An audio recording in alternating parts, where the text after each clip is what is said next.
Hey, everybody, and welcome to Healthy Living. I'm Chef AJ, and my guest tonight is Josh LaJaunie. Josh grew up on and still lives on the banks of Bayou Lafourche in Thibodaux, Louisiana. He found himself weighing in at 400 pounds by the time he was in his early 30s. However, in the past few years, he has lost over 200 pounds and turned the tide on his health trajectory via the power of eating plants and running miles. Now he spends most of his waking moments trying to pound the drum of plants and running as a way to achieve a natural, non-diseased, fulfilling human existence and swinging a giant sledgehammer at the current health nutrition paradigm. Please welcome Josh LaJaunie. Hi there, Josh. Well, hello, Chef AJ.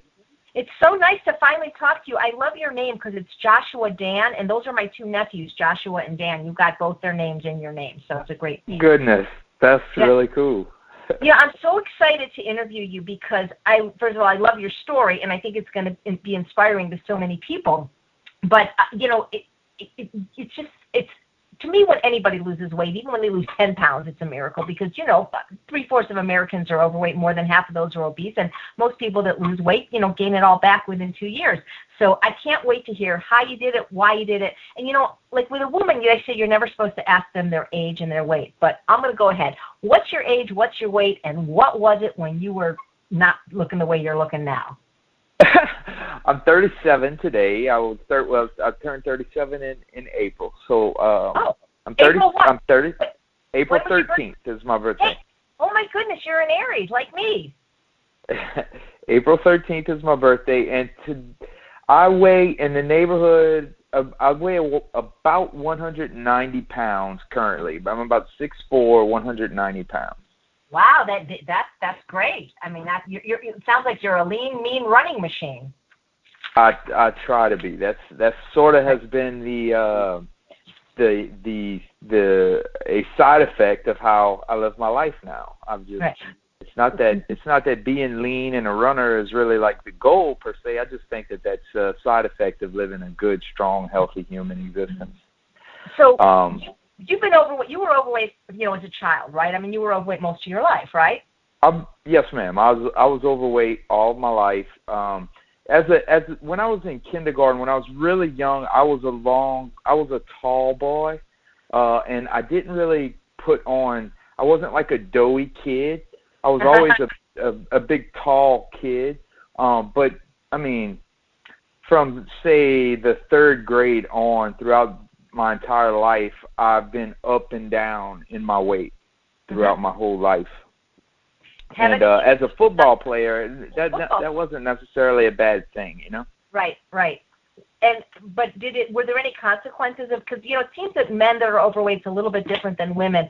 I don't know, like, did you get any teasing or bullying, or because you were a football player, it was okay to be overweight? It a little bit of both, actually, because although there was that dynamic of, hey, I'm a big football player, there was also the dynamic of, hey, you're still basically a fat guy, so it was still a little tricky with the girls, and it was a little, so I always felt less than at a pool party or at a beach or all of those types of things. I wasn't really comfortable in my own skin, you would say. Right. I hear you. Did you experience any health consequences as a result of being overweight? Not really, other than just I would say most of my consequences from my weight would really been more psychologically. Yeah. I just felt poorly about myself a lot of the time.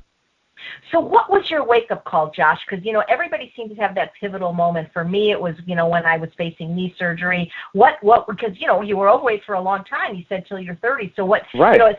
You didn't just wake up one day and said, oh, my gosh, I'm fat, right? Or maybe you did. So No, right. So I've done that. I've decided to lose weight a bunch of times in my life, like most fat people have done. Like, I always say nobody has lost more weight than a fat person, because I've lost over 80 pounds probably four different times in my life, right? But this last time I found myself in school. So I was going back to school to get my degree. So I was a 29-year-old freshman, non-traditional freshman at Nicholls State here in Thibodaux. And so not only was I 10 years older than everybody, I was also like a couple of 100 pounds heavier than everyone. And fast forward a couple years from being that freshman to being a non-traditional now senior, and I had been watching the other seniors throughout my degree, walking up and down the halls of the business college with suits on and stuff, and I knew that was coming. I knew I was going to have to do that at the end of my senior semester as well. And so honestly, that was it. That was it seems superficial and but that was the main thing. Is I was scared to stand in front of a auditorium full of people with my shirt tucked in and a tie around my big fat neck and sweating. I just didn't want to do that. I was confident in the knowledge. I was confident in my grasp of the material for my capstone course. But I was nervous about how I was going to look. And it seems small, but it was such a big deal to me. And that's really what sort of, that was the first spark. Right. That was the first spark. You said that you had lost 80 pounds 4 other times. I'm assuming that was not with a plant-based diet the first 4 times. Did you try every diet? No. Yeah, I've tried. So way back in the day, there used to be a thing called Sugar Busters. I don't know if you've ever heard of Sugar Busters, but my grandmother was a big proponent of Sugar Busters. So we did that, and I lost weight doing that. My grandfather was also always a big guy, so my grandmother was always trying to implement new ways to maybe lose weight. Nobody ever really brought up being healthy, but losing weight was a big deal. Sure. And so that, and then just calorie restriction through my football playing days. Like I knew I was working out and burning X amount, so I knew it would be easy for me to lose weight. So I would just not eat as much. And then also, I don't know if you remember this product, but there was Zenadrin a long time ago. Oh my gosh! Probably, yep, absolutely. Zenadrin with ephedra. Now this was when they still had the good Zenadrin with the ephedra in it, and it was I lost a lot of weight on that. And then they took it off the shelves. Mm-hmm. There was actually a football player in Minnesota that died from taking this stuff. And anyway, they took it off the shelves, and when it didn't have ephedra in it anymore, it didn't work the same way for me, and I put all my weight right back on. That's funny you said that, because in my 30s I was given Fen-Phen and it worked great, but then when they took away the fenfluramine, it was only Phentermine, all the weight came right back.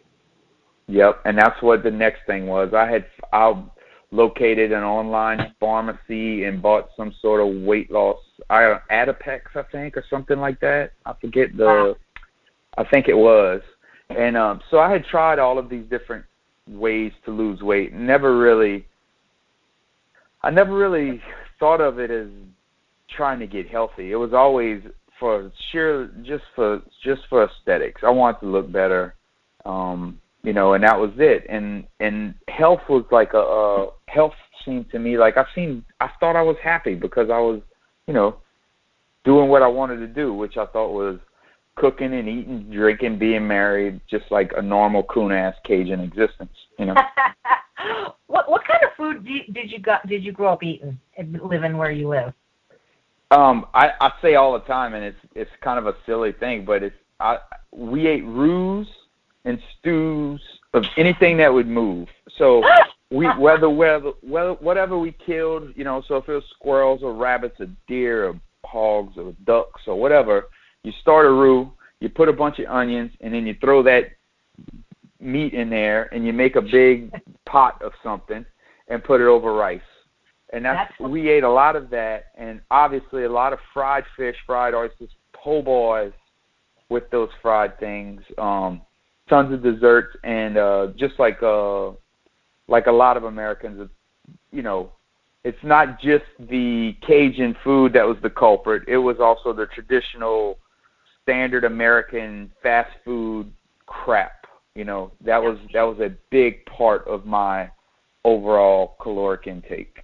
Absolutely. So you ate roux and stews. My guess maybe now you're eating more like beans and greens. Oh goodness, yes.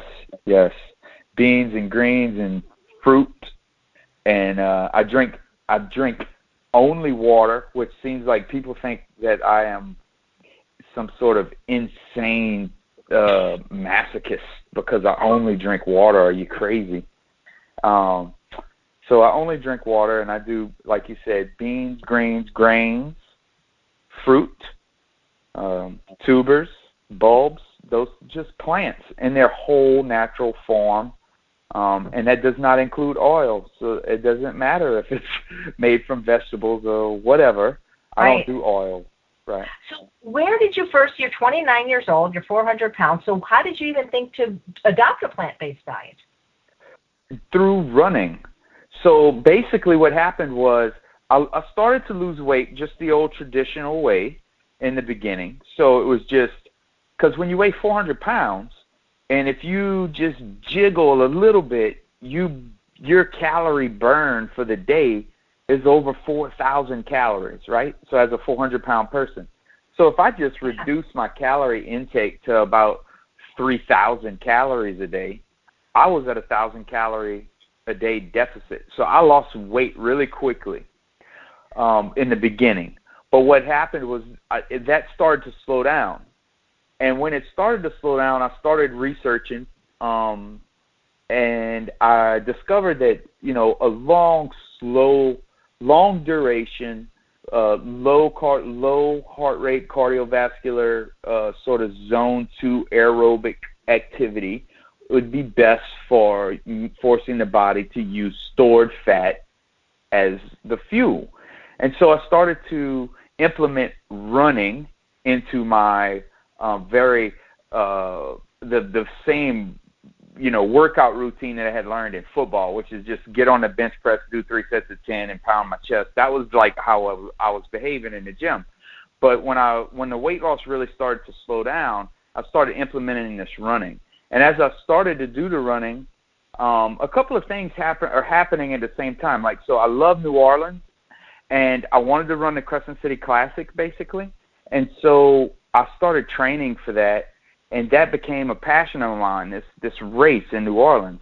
Well, long story short, a friend of mine through that race handed me a book called Born to Run. And up until this point, like, plant-based diet that wasn't even a thing. Like, I knew what a vegan was, and I knew I wasn't one. And that was pretty much the start and finish of it. But I read Born to Run, and I learned of Scott Jurek in that book, right?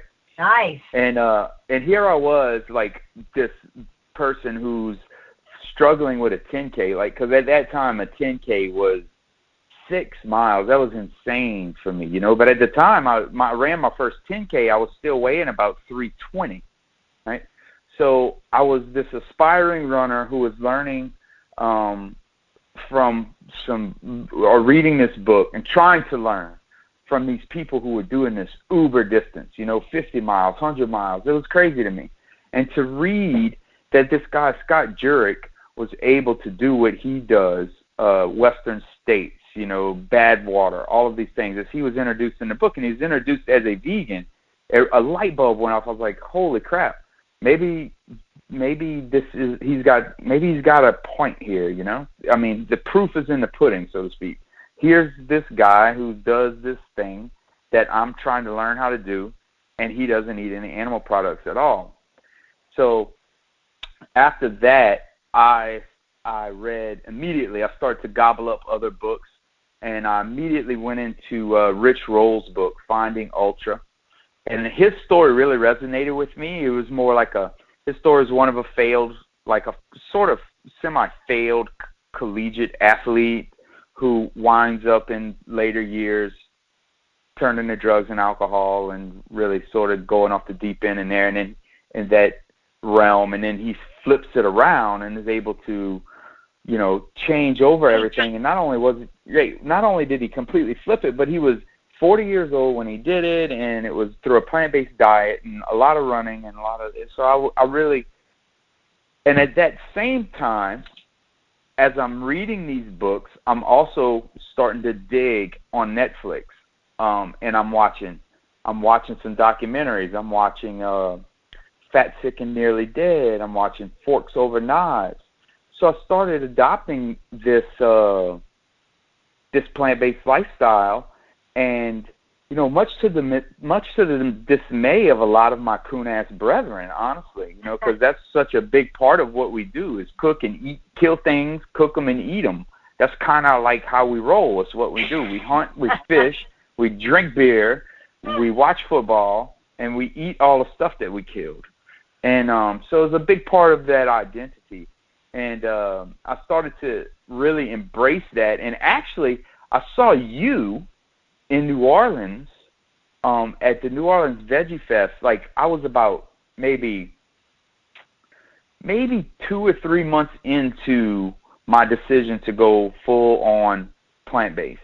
And you had gone to the Veg Fest in New Orleans, and you had, and I bought some unprocessed books for my mom and my mother-in-law, because it was Mother's Day, or the next day was Mother's Day, or something like that. Right, Mother's Day weekend, I remember, yeah.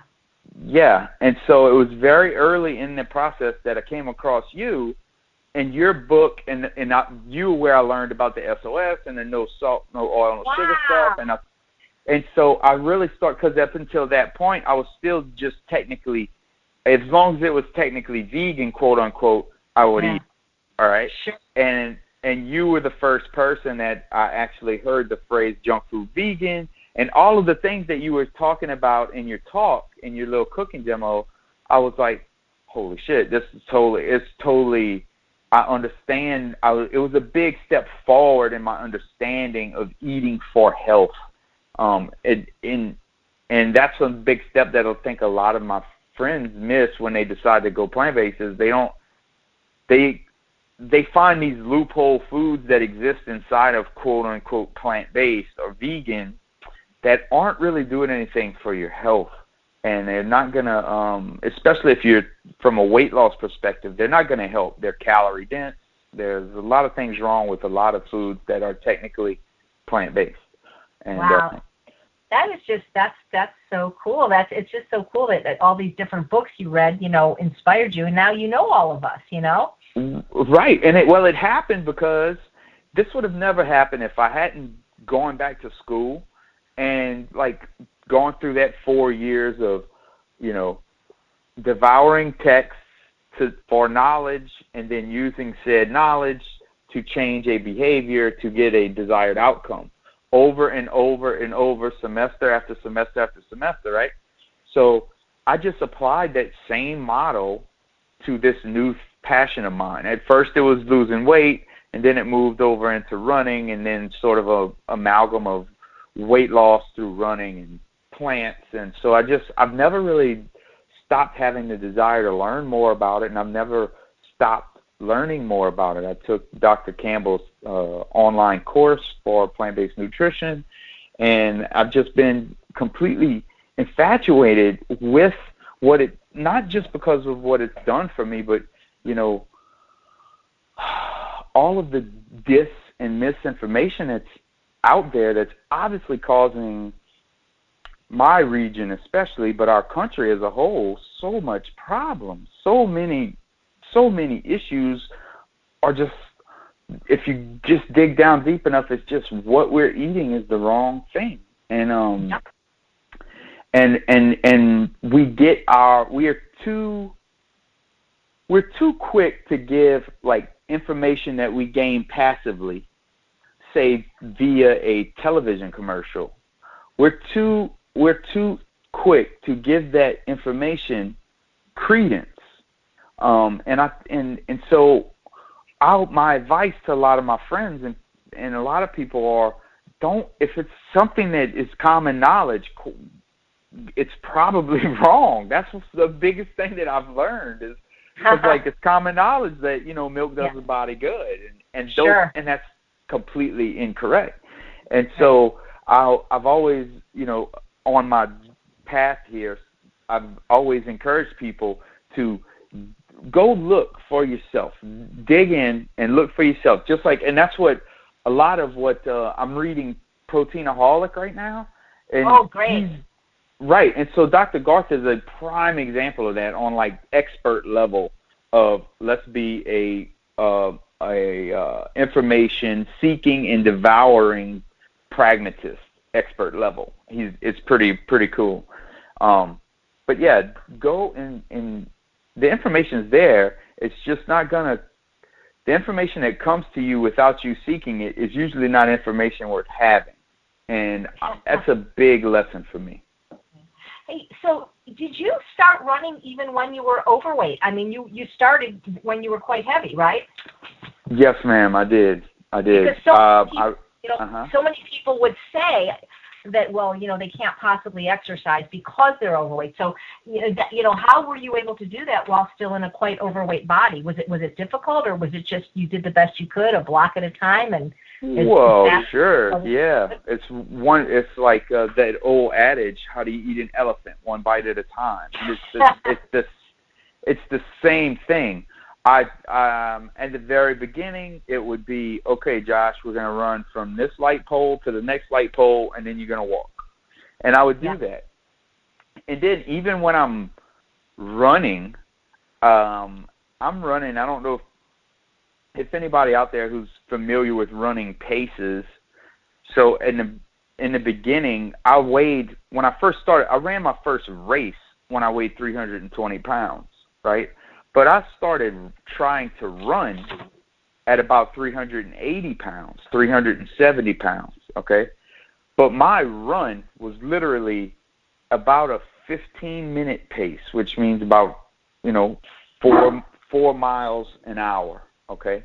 And which meant most people walk at a 15-minute pace, okay? Mm-hmm. So my friend who wasn't nearly the size I was, my friend who was my workout buddy, he would walk beside me as I would quote unquote run.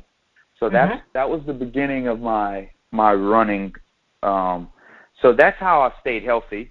That's how I kept from beating myself up as a big heavy person.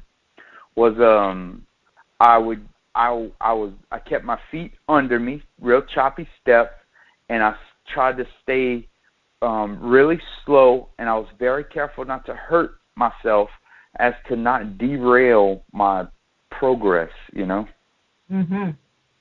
Did you have anybody like doctors or teachers or anybody telling you, growing up, hey kid, you need to lose weight? Yeah, not in my early years, but just a few years ago, right before I actually started this, I went into the doctor for just a general physical. He didn't do labs or anything on me, but it's the same doctor that I'd been seeing for most of my life. And I was actually in there for my grandfather. And he told me, hey, why don't I take your blood pressure while you're here? Because I was stressed out all the time. And he said, I'd like to take your blood pressure. And he did. He took my blood pressure. I was actually there on a visit with my grandfather. And he said, Josh, your blood pressure's high, buddy. And he said, we might need to get you on some medication. And that was it.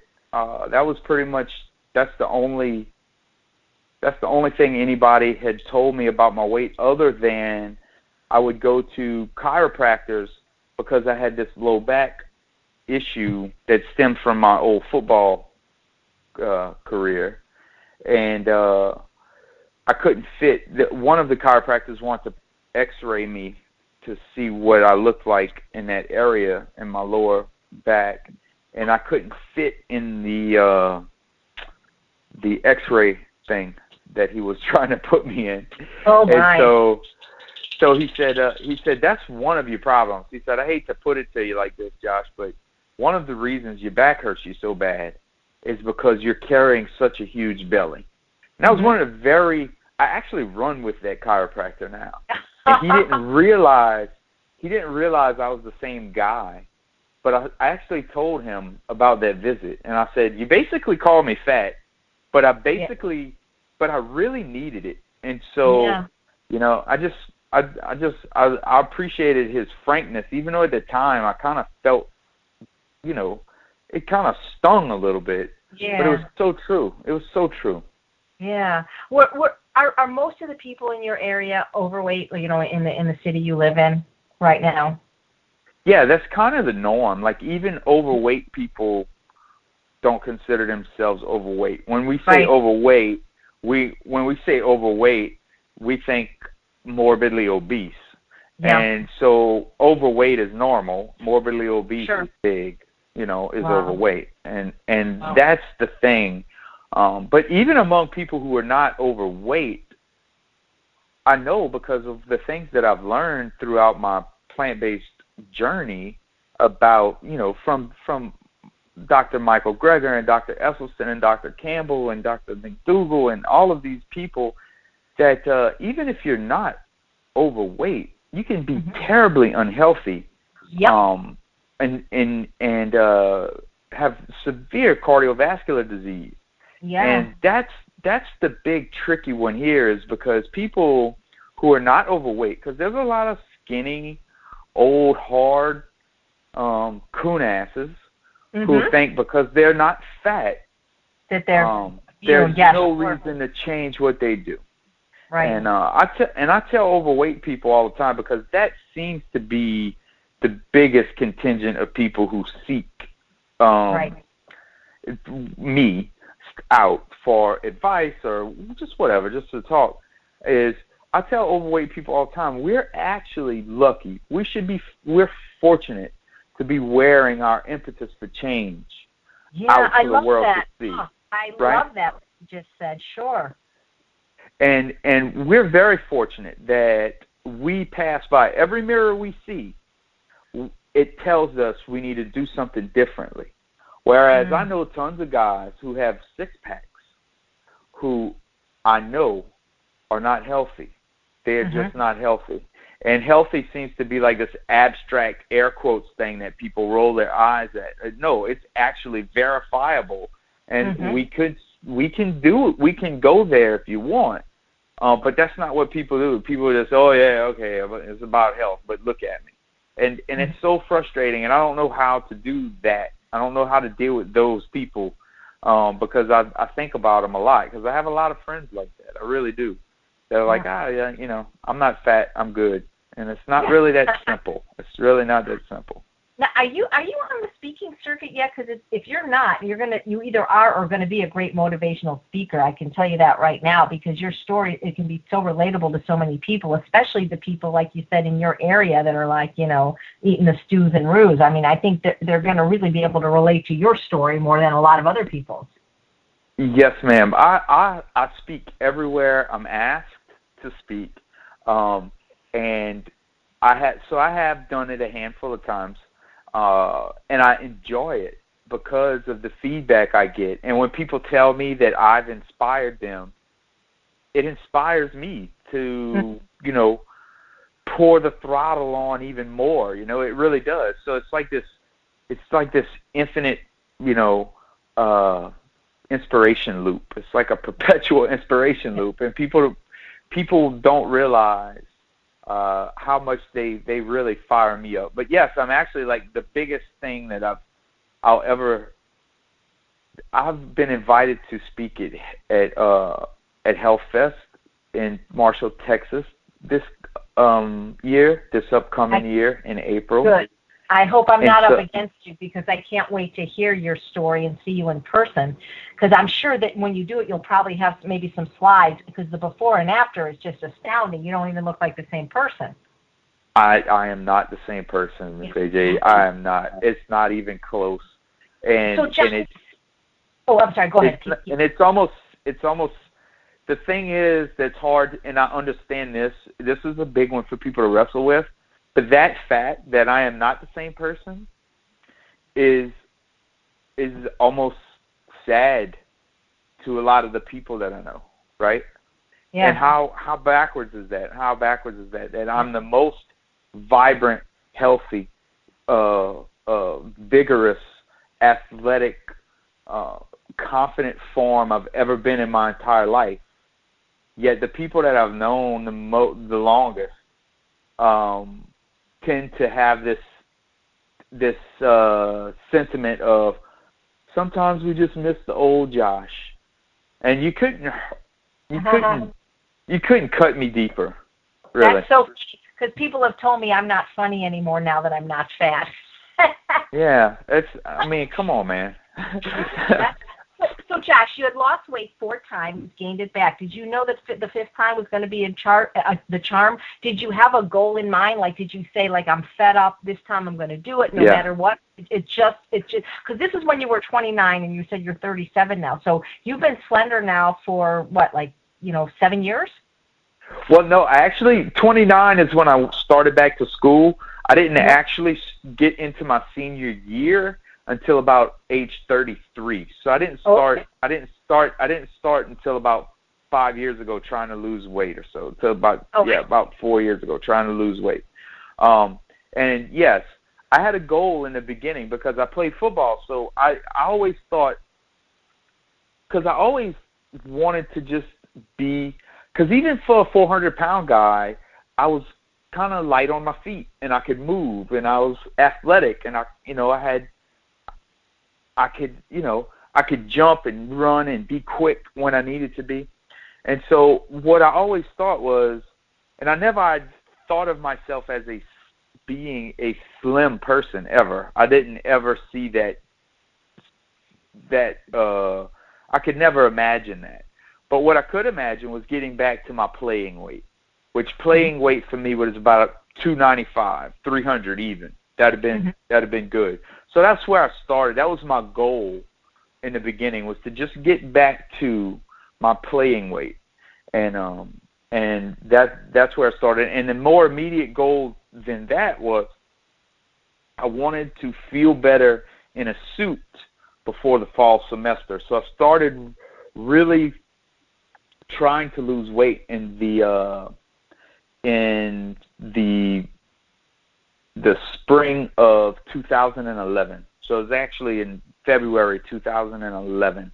And by December 2011, I wanted to feel, so by the fall semester in 2011, I wanted to be able to wear a suit with confidence and not be distracted internally by how I thought I looked. I wanted to be able to stand up in front of an auditorium full of people with confidence and go through my slides about my business presentation. And so that was it. So that's what. There's never one real goal.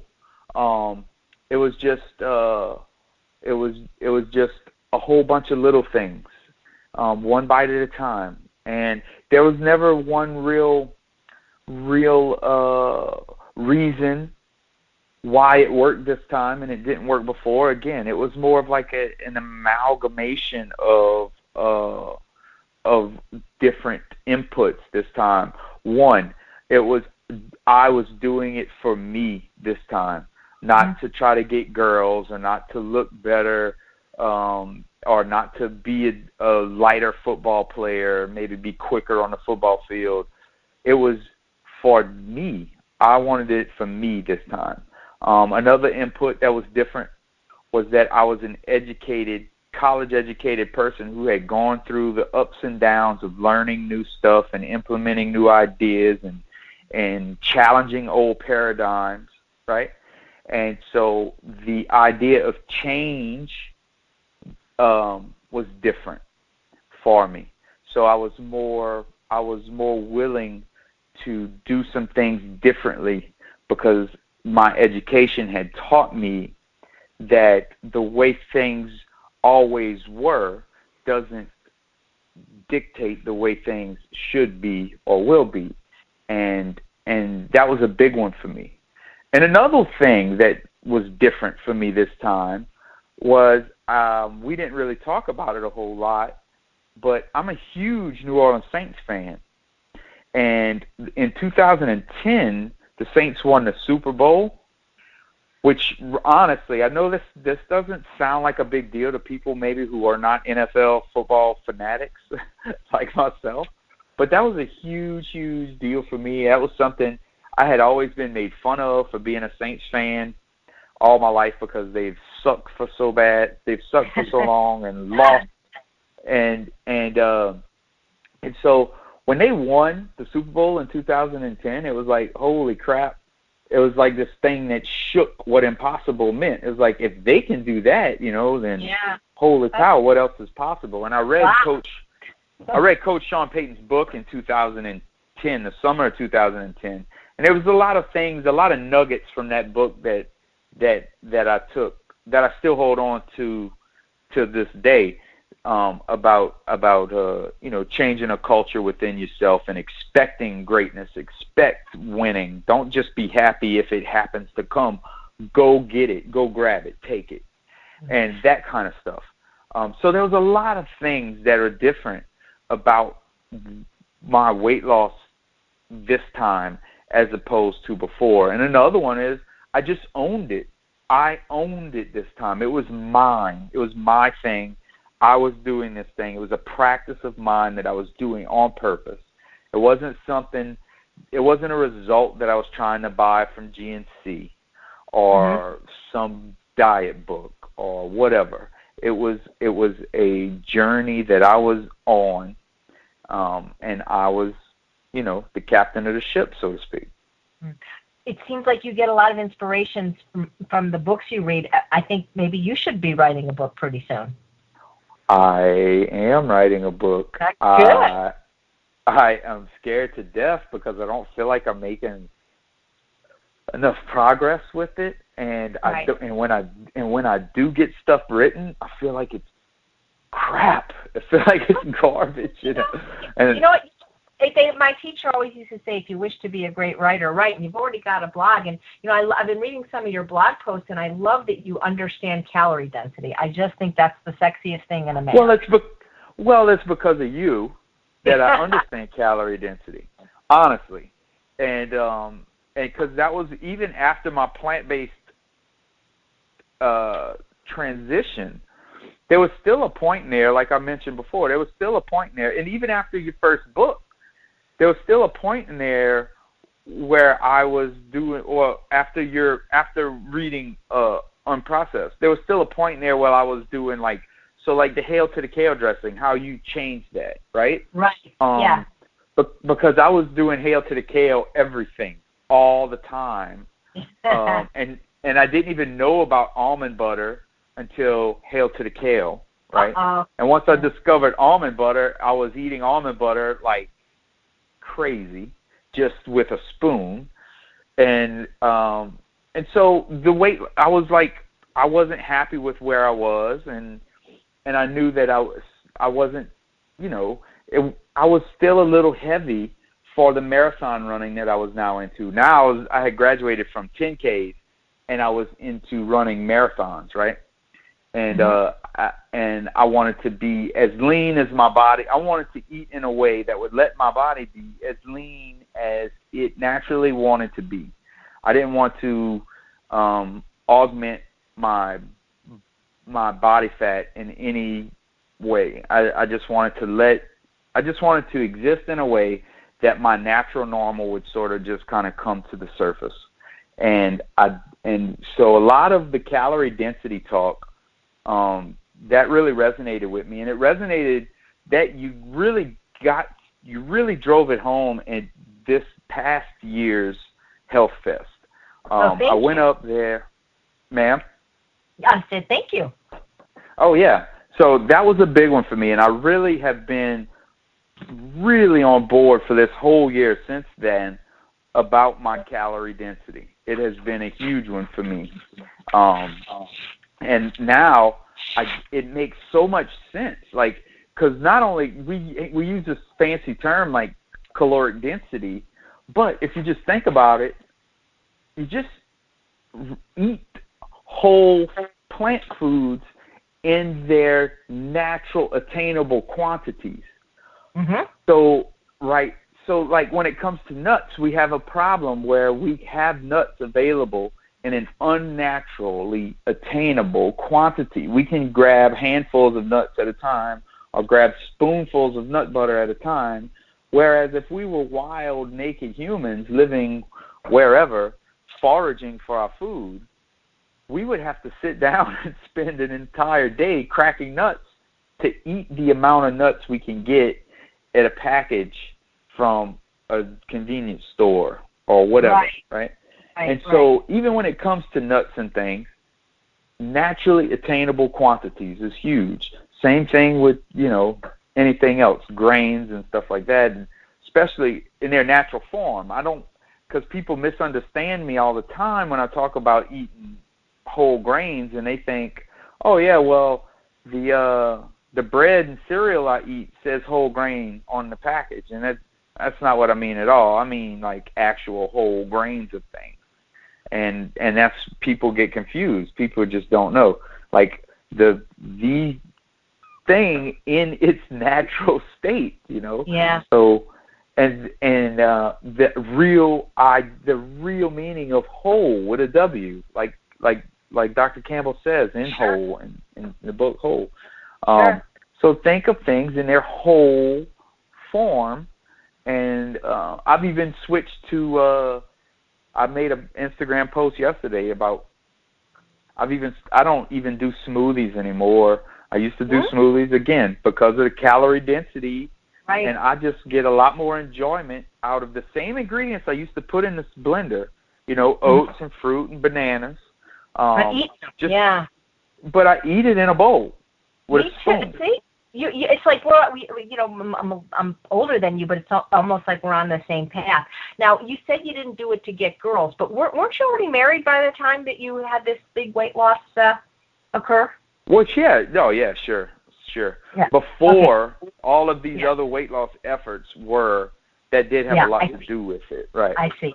So now that I already had like the girl of my dreams that I'm married to, the need to attract or to the desire to lose weight to attract girls was completely out of the picture and not necessary. And if you ever see my wedding pictures, my wife, Eileen, I totally outkick my coverage when it comes to like the person I married, because in my wedding it's totally Beauty and the Beast going on in all our wedding pictures, because I'm a big 400-pound guy and she's a beautiful little fit human. And she married me on purpose, which I'm still confused about. Well, how does she feel about your weight loss? Is she okay with it? She's happy about it? Yeah. Oh, yeah. Yeah, she's fine. And she's on. It took her about 6 months or so after. Because look, going full on plant-based in South Louisiana is not like a normal thing. Like, that's a big one. And so I was completely alone for a little while, but eventually my wife jumped on board with me, and she was never a real big meat eater anyway, but she was a cheeseaholic, I would say, and so that she wound up giving that up as well. And now she's been on board with me now for this whole time, and she's actually lost I think 40 or 50 pounds herself since I started this, right? Because after our wedding, we both had put on a little bit more weight even. Like I had put on a lot of weight. And I was big for our wedding, but I'd even gotten bigger after our wedding. And I don't think she would mind me telling this, but before our wedding, she had gone to a weight loss clinic and had been prescribed some of those weight loss pharmaceuticals that in preparation for our wedding, right? So that was like a normal thing. You just go to a weight loss clinic and get some drugs and appetite suppressants and temporarily lose weight for your vacation or for your cruise or for your wedding or for your graduation or for whatever it is. That's silly. Cool. Who does the cooking in your house? You or the missus? Oh, me, hands down. So give us an idea, because everybody seems to want to know what we eat. We meaning not only people in the plant-based world, but those of us that have lost weight and maintained it. So maybe give us an idea of what a day's worth of food looks like for you and a day's worth of exercise. Sure. Well, my first thing is I get up just generally. This isn't every single day, but I'm going to just give you what happens on the majority of the days that I wake up in the morning. I get up very early. I rise really early. I like to get up at about 4 a.m., and I'm usually running by 4:30, minimum 5 miles or so, maximum probably 15 or 20, depends. Depends on what I'm training for, but I usually go for a really long run in the morning before I eat anything. And people think, oh, my God, you're going to starve to death. But, no, I do that on purpose. I get up before I eat anything, and I go for a good long run.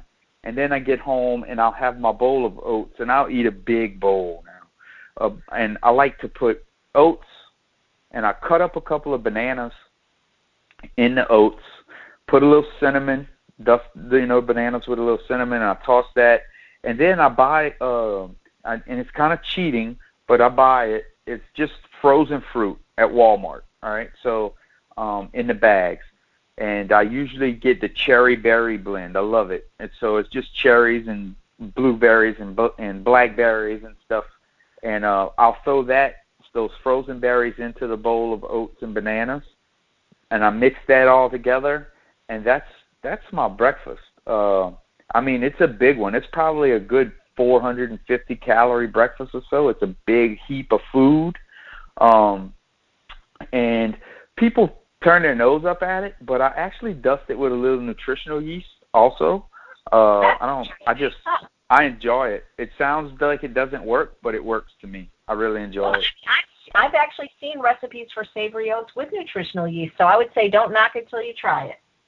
I dig it. I like the nutritional yeast on the sweet berries. I'll sometimes just get a cup of berries, sprinkle it with a little nutritional yeast, and eat berries with nutritional yeast on it. I like it. So anyway, and usually for the week I'll make a big pot of beans. My wife loves lentils, so it's usually lentils. And so I have a big pot of lentils prepared.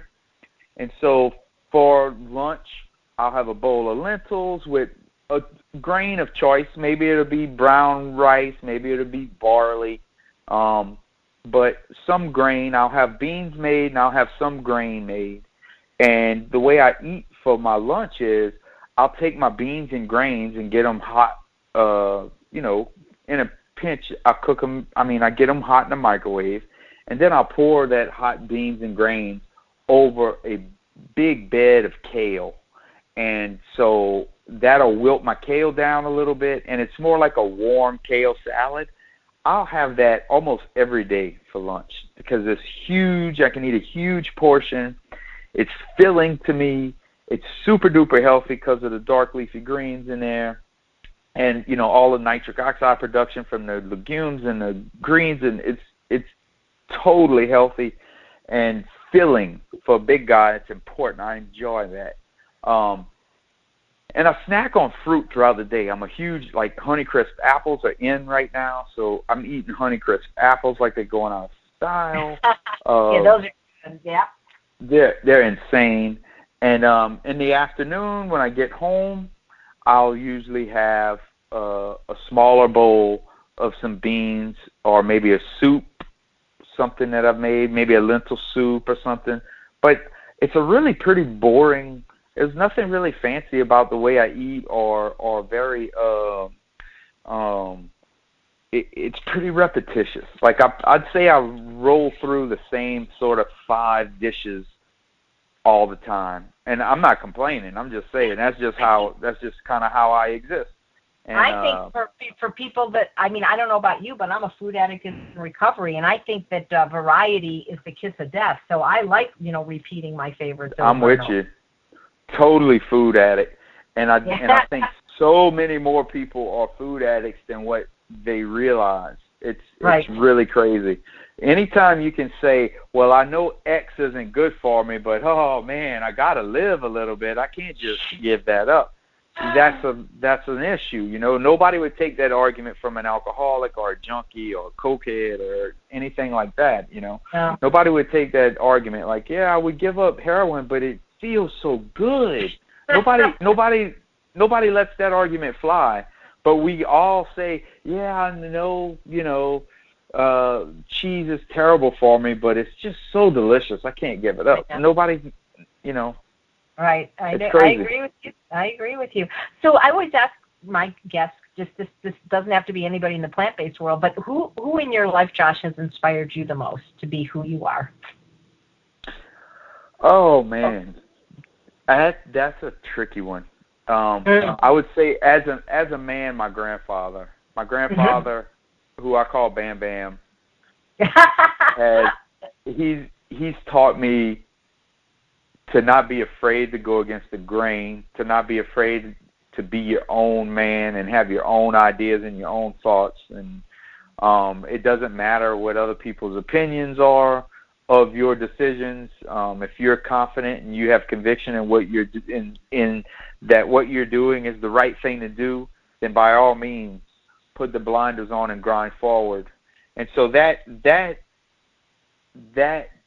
asset in my personality has really helped me be able to sort of really blaze my own trail, carve my own path, if you will, especially in this area, doing what it is I'm doing right now. If it hadn't been for his presence in my life, I don't know if I would have the gumption to do that, And as far as athletic-wise in the plant-based world, I would say without question that Rich Roll is like my sort of northern star.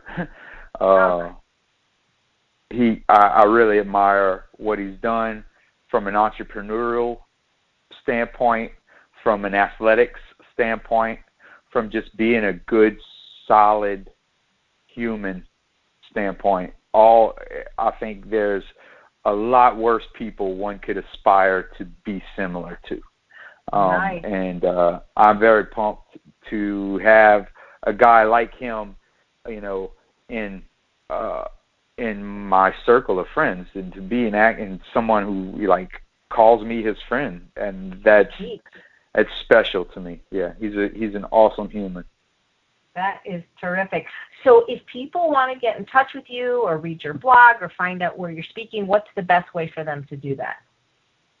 My blog would probably be the easiest way to find me, but because which is joshlajaunie.com.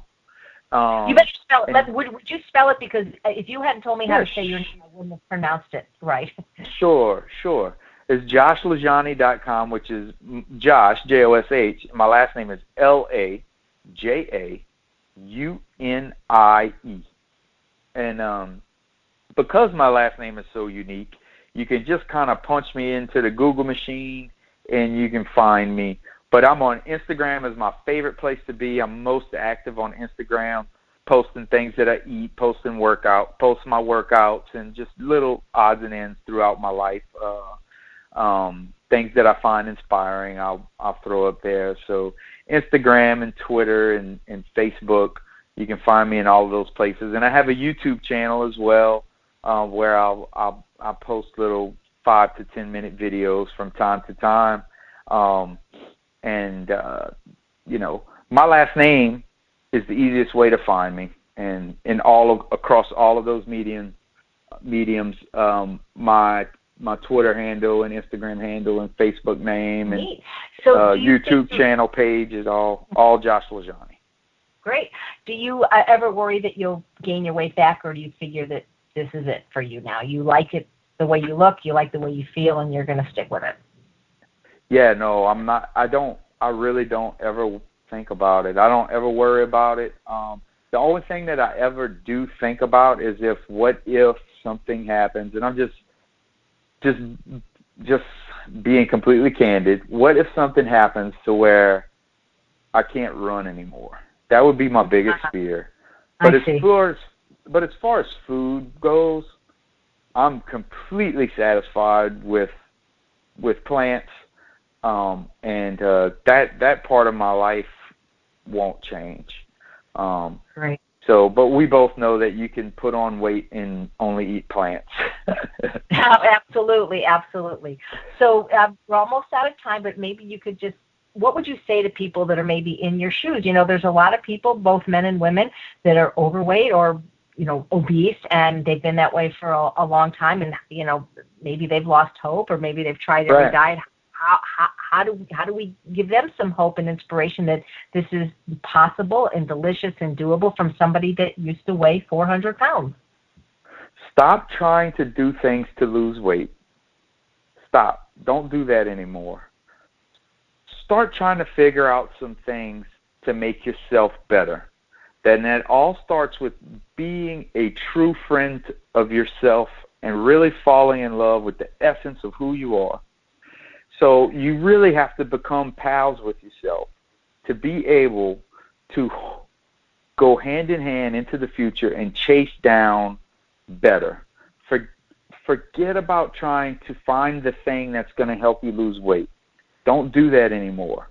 Let's worry about trying to make ourselves better and take however small and incremental the changes may be. Get used to the idea of making permanent changes in your life, little bitty ones. I'm never buying another pack of M&Ms, ever. Something like that. Just one change at a time. And that habit will get easier and easier over time. It's been my experience. So do that. Become friends with yourself and make change in your life, permanent change in your life, on purpose as a practice. Well, that was very well said, and I look forward to your book. So just get started writing it because I want to read it. Okay? yes, ma'am. I love your accent. I love that you're so polite. I love that I heard a dog barking in the background. So I know you're an animal lover. You can't help but hear a 150-pound dog barking. But yeah, wow. His mama walked in as we were in the middle of our discussion here, which I knew was going to happen, but I don't know how to stop him from barking. No, that's okay. My dog sits on my lap during the podcast, so I love hearing a dog in the background. But roos and stews, I'm always going to remember that. That's classic. That's just so roos classic. And stews of anything that moves. That is, maybe, you know what? Maybe that should be the title of your book. Maybe so. Yeah, okay. Well, Josh, thank you so much. It's just been such a pleasure getting to know you better, and I look so forward to seeing you in Marshall, Texas. And everyone listening, we're both going to be there. I believe it's April 1st through 3rd of 2016. If you want more information on hearing both me and Josh at this wonderful event, just go to www.healthfest.com. I've been talking today to Josh LaJaunie, who used to weigh 400 pounds and now doesn't, and I'm so impressed with your success, and you really are an inspiration, and we're so glad to have you on our team. So thank you so much, Josh. Thank you, Chef AJ. And thanks all of you for listening to Healthy Living. I'm Chef AJ, and I make healthy taste delicious. Good night, y'all.